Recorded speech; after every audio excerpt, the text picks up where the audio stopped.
안녕하십니까. 2021년 사회복지학개론 시험 대비 원샷 온키를 실전 모의고사 제8회차 문제풀이 들어갑니다. 자, 8회차 문제풀이는 앞에서 우리가 했던 내용들, 그런 내용들의 좀 중요한 부분들이 계속해서 나오죠. 사회복지사의 역할이라든지 사례관리라든지 그 다음에 사회복지사 윤리강령의 우리나라 내용이라든지 그 다음에 또 뭐 정책에서 COS와 인보관 운동이라든지 에스핑 안데르센의 모형이라든지 길버트와 테렐의 급여 체계라든지 이런 것들이 상당히 중요한 부분이 됩니다. 시험에 잘 나오는 것이 중요한 거라고 보시면 돼요. 그래서 저는 시험에 잘 나오는 것을 별표를 쳐가고 있어요. 나올 확률이 아주 높은 것들은 우리가 집중적으로 봐야 되거든요. 자, 들어갑니다. 1번 문제부터 봅니다. 10번 문제까지인데요. 1번 문제 별표 쳐야죠. 사회복지사 역할에 대한 내용인데요. 옳지 않은 것은 입니다. 자, 중개자가 나왔어요. 중개자 하면 중요한 단어가 이거라 했죠. 연계, 연결. 그 다음에 중재자 하면은 중요한 단어가 갈등 해결이 나오고 하나가 뭐였죠? 중립. 중립이라는 단어가 나온다고 했어요. 사회복지사는 중립적인 입장에서 취한다라고 했어요. 조력자, 조성자가 나왔는데요. 동의어입니다. 자, 여기에 보면 대처하도록 돕는 것이 나오네요. 옹호자가 있어요. 옹호자는 사회 정의, 그 다음에 두 번째 정당성 주장, 이런 것들이 옹호자와 연관성이 있습니다. 옹호자의 동의어는 대변자라고 배웠습니다. 자, 이제 차분하게 보시죠. 답을 찾아낼 수 있어요. 중개자, 브로커는 사회복지사는 클라이언트와 지역사회의 자원이나 서비스 연결하는 것을 돕는다. 맞습니다. 자, 중재자, 사회복지사는 클라이언트와 자원 간 갈등을 해결할 때 클라이언트의 권익을 증진하는 차원에서 클라이언트 입장에 서서 중재한다라고 했는데요. 클라이언트 입장에 서서 중재하는 것이 아니고요. 중립적 입장에서 중재하는 거예요. 중립적 입장에서 중재하는 것이 메디에이터, 중재자가 되는 겁니다. 우리가 보통 클라이언트 입장에 서서 하는 것을 협상이라 하거든요. 그래서 네고시에이터라고 하는 협상가가 되는 겁니다. 이렇게 정리하시면 됩니다. 답은 2번이었네요. 자, 조력자, 조성자는 사회복지사는 클라이언트가 처할 수 있는 다양한 스트레스에 대처할 수 있도록 도와주는 역할입니다. 가장 흔한 역할 중에 하나입니다. 옹호자입니다. 사회복지사는 사회 정의를 지키고 유지하려는 목적으로 또는 이 자리에 권리가 들어갈 수도 있어요. 권리. 클라이언트의 권리 유지. 이런 거 들어보셨죠? 이 권리를 유지하는 거나 사회 정의를 지키고 유지하는 목적으로 개인이나 집단이나 지역사회 입장에서 정당성을 주장한다. 이 개인부터 지역사회를 우리가 클라이언트라고 말할 수 있거든요. 그래서 클라이언트의 정당성을 주장해 주는 것, 이게 바로 옹호자라고 말할 수 있습니다. 자, 답은 2번입니다. 자, 이제 2번 문제에 들어가겠습니다. 2번 문제는 리머가 1989년에 이야기한 윤리적 지침 내용입니다. 옳지 않은 것은 입니다. 우리 시험에 딱 한 번 나왔습니다. 자, 옳지 않은 것 찾아보겠습니다. 클라이언트의 자기결정권은 클라이언트의 복지 기본권보다 우선한다. 그럼 부등호가 이렇게 되겠네요. 그죠?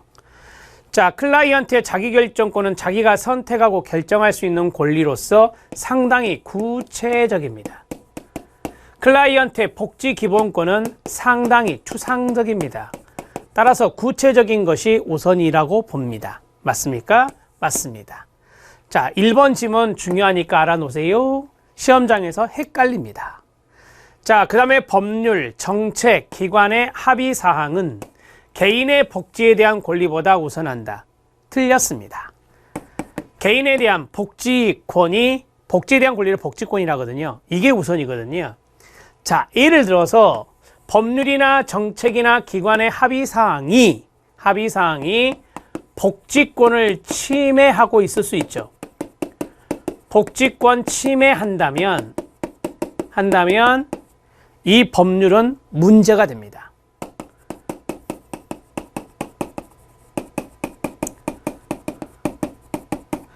자, 이렇게 정리하시면 돼요. 자, 복지권이 있고 그 다음에 법률 정책 기관의 합의사항이 만약에 개인의 복지에 대한 권리가 침해되고 있다면 이게 문제가 돼요. 그래서 개인의 복지에 대한 권리를 우선적으로 하는 겁니다. 이 정도만 알아놓으시면 됩니다. 자발적으로 동의한 이 대목이 포인트가 돼요. 자발적으로 동의한 법률, 규칙, 규정을 준수해야 되는 의무는 여기서 끊어야 되겠죠. 자, 내가 어떤 법률, 규칙, 규정을 준수하겠다라고 자발적으로 동의를 했어요. 그러면 그것과 상충되는 방식으로 행동할 수 있는 권리보다 우선한다. 네, 맞습니다. 쉽게 말할게요. 당신이 자발적으로 거기에 동의했으니 상충적으로 행동할 수 있는 권리는 없어 라고 하는 거예요. 자, 그 다음에 개인의 복지를 실현하고자 하는 기본적인 권리는, 자, 여기서 개인이 나오죠. 이 개인이 바로 클라이언트가 될 거예요. 자, 여기에 다른 사람이 나와요. 타인이 나오거든요. 타인의 사생활과 자유, 자기결정에 대한 권리에 우선한다라고 했어요. 이렇게 정리하면 돼요. 한마디로 말하면 클라이언트가 있고 그 다음에 타인이 나왔어요. 다른 사람이니까 이게 우선이라는 거예요. 요것만 아시면 돼요. 클라이언트 개인이 있고 다른 사람이 있다 그러면 클라이언트를 우선적으로 한다. 클라이언트의 기본적인 권리가 우선이다. 이렇게 정리하시면 됩니다. 답을 해결했습니다. 답은 2번이에요. 이거 해설에 제가 쭉 리머가 이야기했던 것을 이야기해 놨거든요. 정리를 모두 6가지입니다. 필수적인 재화가 있고요. 이걸 생활 필수품이라 하잖아요. 그 다음에 추가적인 재화가 있다. 깊이 있게 공부하실 필요 없어요. 이것은 이게 당연히 우선이에요. 생활 필수품과 연관된 권리와 추가적인 재화에 대한 권리 중에 당연히 이게 더 우선이라고 하는 겁니다. 하나 남았죠. 공공재가 있고요. 개인의 재산권이 있습니다. 그러면 어떤 게 우선일까요? 공공재화입니다. 공공재화와 재산권은 당연히 우선입니다. 공공재니까. 이건 사적재잖아요. 그래서 우리가 이렇게 2가지를 더 추가하시면 되는 거예요. 제가 별표 안 쳤죠. 한 번밖에 안 나왔어요. 그렇기 때문에 이거는 모르겠어요. 나온다면은 물론 뭐랄까요, 문항의 변별력은 상당히 높을 수 있지만 여러분들이 이것을 막 5번 이상 나오면 상당히 많이 나왔다고 보는데 한 번 정도밖에 안 나왔기 때문에 아, 이런 게 있구나 하고 보시면 돼요. 답은 2번이었습니다. 3번 문제 들어갑니다. 사례관리, 당연히 중요하죠. 사례관리에 대한 설명으로 옳지 않은 것은 1번, 지역사회를 기반으로 하나요? 지역사회 보호를? 네, 맞습니다. 복합적인 욕구 가진 클라이언트 맞나요? 맞습니다. 자원을 연결하고 조정하는 것을 뭐라 한다? 간접 서비스 맞나요? 네. 클라이언트의 대면적인 서비스를 뭐라 하나요? 직접적인 서비스 맞나요? 네. 모두 포괄하는 통합적 방법 맞나요? 네. 이렇게 분석할 줄 아셔야 돼요. 하나하나. 이게 개념이에요. 사례관리의 개념. 왜 이게 중요한지 아시죠? 우리 면접에서 사례관리 엄청 물어봅니다. 사회복지직 공무원이에요. 사례관리가 무엇입니까? 그럼 이걸 말씀하실 수 있어야 돼요. 잘 알고 계시네요. 그러면 덕고 어르신을 공무원이 되셔서 덕고 어르신을 사례관리하는 경우가 많거든요. 어떻게 하실래요? 이렇게 물어본단 말이에요. 이게 상황 질문으로 돌아가는 거예요. 그러면 이거를 쭉 연상을 하셔야 돼요. 욕구를 사정해 보겠습니다. 그래서 제가 직접 찾아가서 그 면담을 통해서 필요한 정서적인 지원도 해드리겠지만 욕구 사정을 통해서 그분이 필요한 다양한 욕구가 있을 건데 지역사회에 많은 자원들을 발굴해서 그 자원들로 하여금 도움을 받을 수 있게 해드리고 싶습니다. 처음에는 많이 부족하겠지만 열심히 해볼 생각입니다. 이런 말씀을 하셔야 된다고요. 자, 2번 사례관리 원칙입니다. 사례관리 원칙은 포괄성, 다양한 서비스 주나요? 네. 개별화, 맞춤 서비스 주나요? 네. 클라이언트의 자율성 극대화, 클라이언트의 자기결정권 존중해 주실 건가요? 장애인, 노인, 자기결정권 있습니다. 존중해 주셔야죠. 그 다음에 지속적으로 서비스 주실 건가요? 네. 이 사례관리는 장기 개입이에요. 다양하고 복합적인 욕구가 있는 분이라서 여러분 덕고 어르신이 뭐 이렇게 단기간에 탁 드리고 끝낼 분이에요? 아니잖아요. 이분들은 장기적인 개입, 1년 이상을 우리가 장기 개입이라 하거든요. 장기 개입에 해당돼요. 그래서 지속성이 중요한 거예요. 연계 중요하나요? 네. 자원 연계. 그 다음에 서비스를 체계적으로 해야 되죠. 이 효율적으로 관리해야 된다라고 하는 거예요. 서비스의 체계성은 효율적 관리라고, 체계적인 관리라고 그래요. 이런 것을 우리가 서비스의 체계성이라고 말하거든요. 자, 맞습니까? 맞습니다. 사례관리 원칙과 연관성이 있어요. 3번 들어갑니다. 평가가 나왔어요. 사례관리의 마지막 단계가 이제 평가 및 종결이 되겠죠. 이 평가 단계에서는 실천의 목표 달성 정도를 보는 게 효과성입니다. 효과성을 검토하고 클라이언트에 대한 사례관리자의 책임성 증대시킨다. 아시죠? 평가의 목적 중에 뭐가 있어요? 기관과 종사자의 또는 기관과 사회복지사의 책임성 증대가 있습니다. 실천의 새로운 모델을 개발하는 데 도움을 줄 수 있다. 네, 맞습니다. 어떤 평가를 통해서 모델을 개발해낼 수 있어요. 이 평가 결과가 좋으면 새로운 모델이 나올 수 있는 거죠. 이게 바로 평가의 일종의 목적입니다.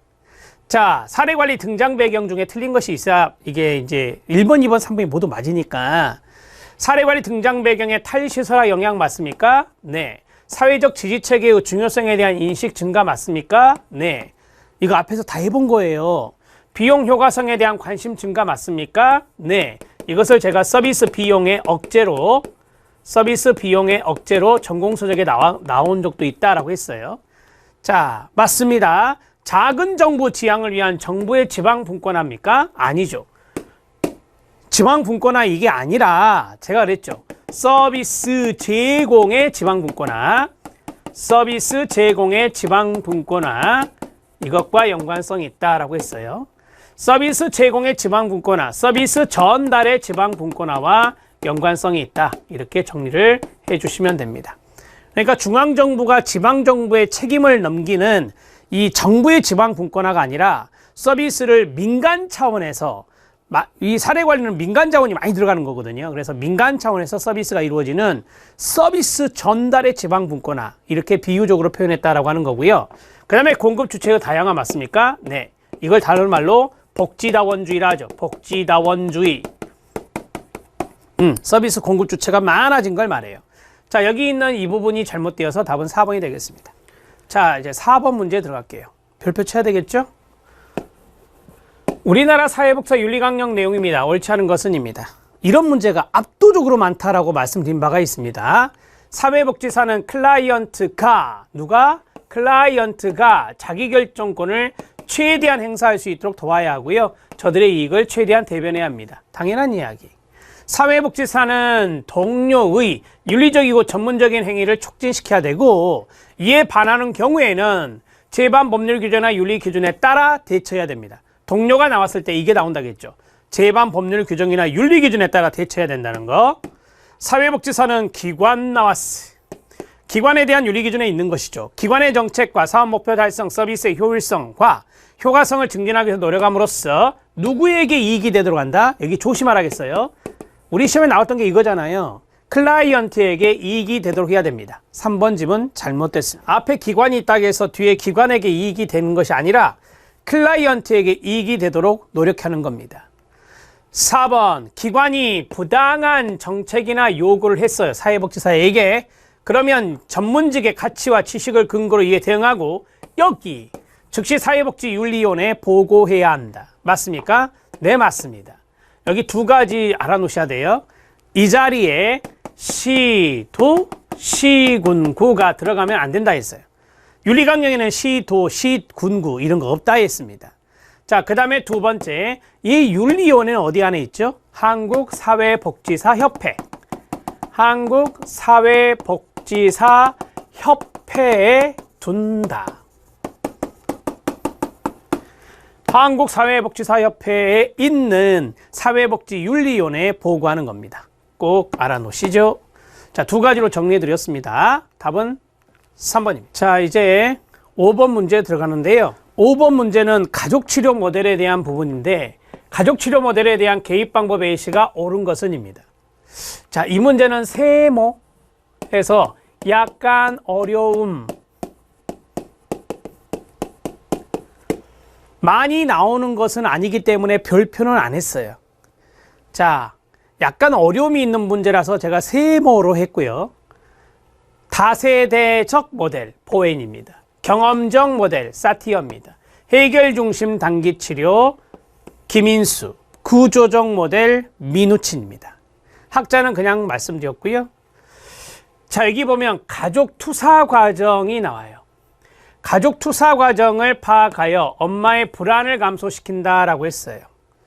여러분, 이 가족 투사 과정이 일종의 어떤 모델에서의 개념이 되거든요. 어떤 모델일까요? 이겁니다. 다세대적 모델입니다. 다세대적 모델에서 가계도를 작성합니까? 네, 맞습니다. 보앤이니까요. 자, 보앤이 가계도를 작성해서 가족 투사 과정을 보게 됩니다. 그림을 그리겠습니다. 부부간의 갈등이 있습니다. 아들이 있어요. 엄마, 여기 있네요. 엄마가 있어요. 이 부부간의 갈등이 있을 때 엄마가 이 아들과 융합 관계를 가져요. 상당히 이 엄마의 불안 정도가 증가되고 있습니다. 불안 정도가 증가하니 갈등도 있고 그러니까 불안 증가를 생기니 아들을 보는 거예요. 아들과 정서적으로 융합 관계를 보이게 되는 겁니다. 그리고 이 아빠와 아들 간의 관계가 소원해지거나 갈등이 생기는 거예요. 이것을 우리가 트라이앵귤레이션이라고 하는 삼각관계라고 하는 겁니다. 삼각관계. 이 투사라는 게 뭡니까? 투사. 방어기제. 남 탓하는 것이죠. 그러면 투사라고 하는 방어기제를 쓴 이유가 바로 불안을 감소시키기 위해서 방어기제 쓴다고 배우셨잖아요. 이해되셨죠? 네. 여기 안에, 이 삼각관계 안에 투사 과정이 나타난다라고 하는 겁니다. 투사 과정. 이 엄마는 아빠 탓을 하고 아빠는 아들 탓을 하고 이런 식으로 이 삼각관계, 이 아들이 아무튼 삼각관계에 뭐라 하죠? 들어온 거예요. 이 두 사람의 불안과 갈등 관계에서 이 아들을 끌어들인 거예요. 이게 삼각관계의 개념이잖아요. 그래서 이 투사 과정이 삼각관계에서 나타나는 거예요. 그럼 엄마가 이 아들에게 융합을 보이는 것은 바로 불안을 감소시키기 위한 것이다 라고 하는 거예요. 가족 투사 과정이라고 하는 것이 가계도를 통해서 파악할 수 있어요. 그래서 다세대적 가족 치료의 핵심 개념에 보면 정서적 융합, 그 다음에 가족 투사 과정 이런 것들이 있습니다. 맞습니다. 2번 보세요. 자존감이 낮은 자녀의 가족에게 카로 무의식적 상호작용에 대한 해석을 제공한다. 무의식 나오면 당연히 뭐죠? 정신분석. 정신분석적 가족치료라는 게 있어요. 정신분석 가족치료에서 쓰는 거예요. 경험적 모델이 아니라. 해결중심 가족치료는 질문기법 사용하는 거 맞습니까? 네, 맞습니다. 그러면 질문기법을 사용하는 이유가 뭐죠? 해결책 찾으려고 하는 거예요. 문제 해결에 초점을 두는 거예요. 문제 해결에 초점을 두는 거라고요. 아들이 언제 게임을 덜 했나요?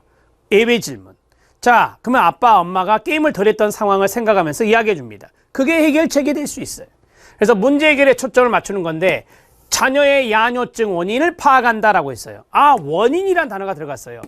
원인 파악이 아니라 바로 문제 해결에 초점을 두는 것이니까 이것은 잘못된 거예요. 자, 그 다음에 구조적 모델입니다. 아빠와 아들의 연합을 강화하여. 좋아요? 이건 좋은 게 아니죠. 아빠와 아들이 연합해서 힘을 합쳐서 그 말이잖아요. 남성 아이 체계를 명확하게 한다. 아니에요. 이걸 어떻게 해야 되냐? 아빠가 있다, 아들이 있다는 것은 부부가 있는 거죠. 그래서 부모, 자녀, 하위 체계를 여기서 줄 거야 돼. 이렇게 가운데 부모, 자녀, 하위 체계를 명확히 하는 거죠. 이게 좋은 거예요. 부모 하위 체계가 있고 그 다음 밑에 형제, 자매 하위 체계가 있잖아요. 이렇게 연결되면 부모, 자녀 하위 체계가 되는 거예요. 그래서 부부의 부모 하위 체계와 형제, 자매 하위 체계, 이것을 연결하는 부모, 자녀 하위 체계를 명확히 하는 게 좋습니다. 아빠와 아들의 연합을 강화하는 건 문제 있어요. 아빠와 아들이 왜 연합을 하죠? 엄마를 공격하기 위해서, 아니면 딸을 공격하기 위해서. 그래서 남성 아이 체계를 명확하게 하는 것은 좋은 게 아니라 부모, 자녀 아이 체계를 명확하게 하는 게 좋다. 자, 4번 지문은 구조적 모델에서 쓰는 개입 방법으로 이건 틀린 거예요. 잘못된 거라서 올바로 고쳐드린 거예요. 이렇게 정리하셔야 돼요. 답은 1번입니다. 5번 문제는 참고 정도만 하셔도 돼요. 가족치료 모델에 대해서 좀 깊이 있게 공부를 좀 하셔야 이 문제가 컨트롤 되기 때문에